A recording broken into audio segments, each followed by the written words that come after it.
আসসালামু আলাইকুম, শুভ দুপুর। দুপুরে রান্নায় বাজার করা হয়েছিল। তো যেদিন অনেকগুলো সবজি আনা হয়, বিশেষ করে সবজি মাছগুলো তো অনেকগুলো আনা হয় এক্সেস, তখন আমি ডিপ ফ্রিজে স্টোর করে রাখি, সংরক্ষণ করে রাখি। ম্যাক্সিমাম আমি 7 দিন 10 দিন এভাবে যাতে খেতে পারি। তো চিকেন রান্না করছিলাম আলু দিয়ে।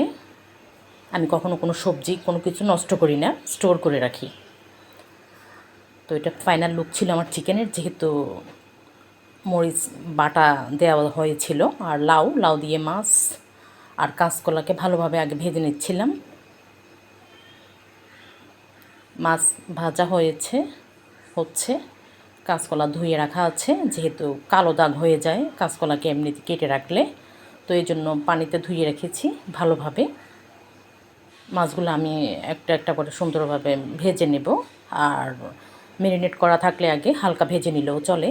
হঠাৎ করে মনে হলো পেঁয়াজ কুচি দেওয়া হয়নি, তো পেঁয়াজ কুচিও দিয়েছিলাম যাতে একসাথে সবগুলা ভাজা হয়ে যায়। তো কাঁচকলা দিয়েছি। তো কাঁচকলা মাছের সাথে থাকলে মাছগুলো ভেঙে চুরে একাকার হয়ে যাবে।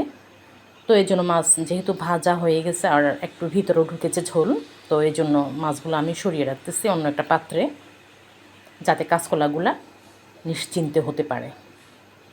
বরবটিগুলো আমি উঠিয়ে রাখবো। কাঁচকলার সাথে বরবটি তেমন যায় না, বিশেষ করে আমি দেই না। তো এটাই ফাইনাল লুক।